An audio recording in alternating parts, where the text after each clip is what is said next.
حضرت بلال رضی اللہ تعالیٰ عنہ کو حضور صلی اللہ علیہ وسلم سے بڑی محبت تھی۔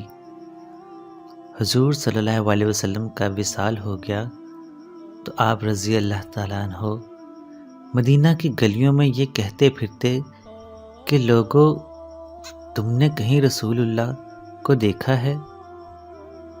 دیکھا ہے تو مجھے بھی دکھا دو، یا مجھے آپ صلی اللہ علیہ وسلم کا پتہ بتا دو۔ پھر آپ اسی غم ہجر میں مدینہ چھوڑ کر ملک شام کے شہر حلب میں تشریف لے گئے۔ 1 سال بعد آپ رضی اللہ عنہ نے حضور صلی اللہ علیہ وسلم کو خواب میں دیکھا۔ حضور صلی اللہ علیہ وسلم نے آپ سے فرمایا کہ اے بلال، تو نے ہم سے ملنا کیوں چھوڑ دیا؟ کیا تمہارا دل ہم سے ملنے کو نہیں چاہتا؟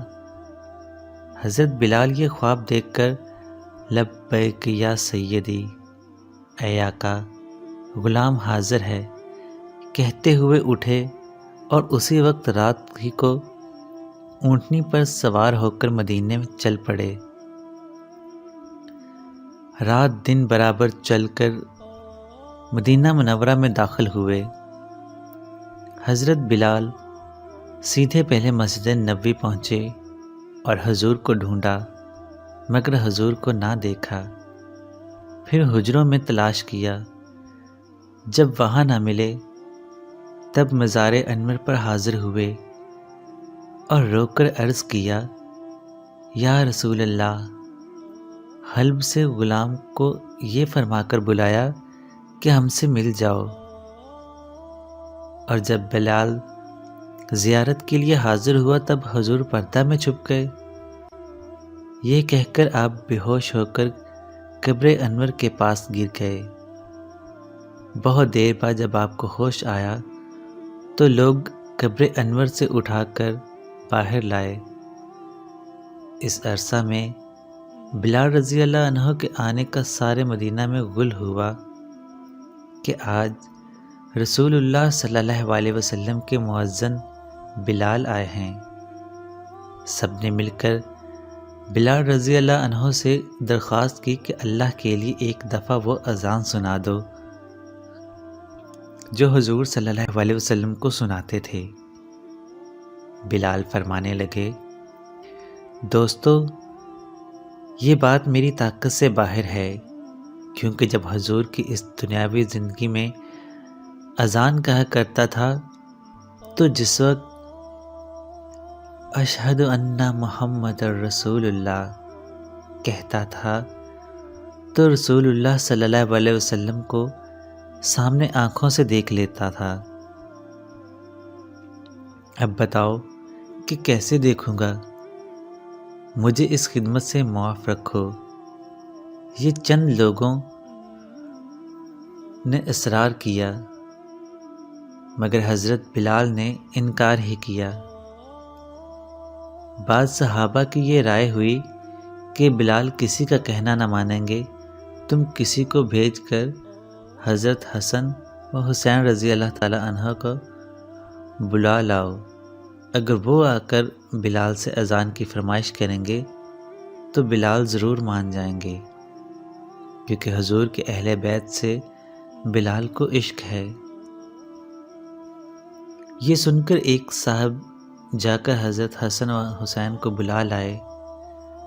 جب حسین رضی اللہ تعالی عنہ نے آ کر بلال کا ہاتھ پکڑ کر فرمایا کہ اے بلال، آج ہمیں بھی وہی اذان سنا دو جو ہمارے نانا جان کو سنایا کرتے تھے۔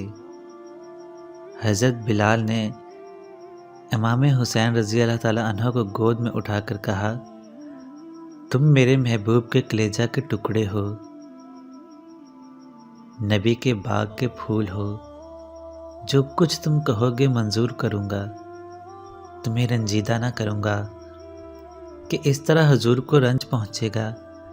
اور پھر فرمایا، حسین مجھے لے چلو، جہاں کہو گے اذان کہوں گا۔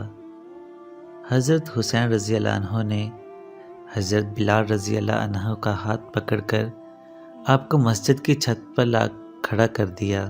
بلال نے اذان کہنا شروع کی، اللہ اکبر۔ مدینہ منورہ میں وہ وقت عجب غم اور صدمہ کا وقت تھا۔ حضور صلی اللہ علیہ وسلم کو وصال فرمائے ایک زمانہ ہوا تھا۔ آج مہینوں کے بعد اذان بلالی کی آواز سن کر حضور کی دین و حیات مبارکہ کا سماں بن گیا۔ بلال کی آواز سن کر مدینہ منورہ کے بازار گلی کوچوں سے لوگ آن کر مسجد میں جمع ہوئے۔ ہر ایک شخص گھر سے نکل آیا، عورتیں باہر آ گئیں، اپنے بچوں کو ساتھ لائیں۔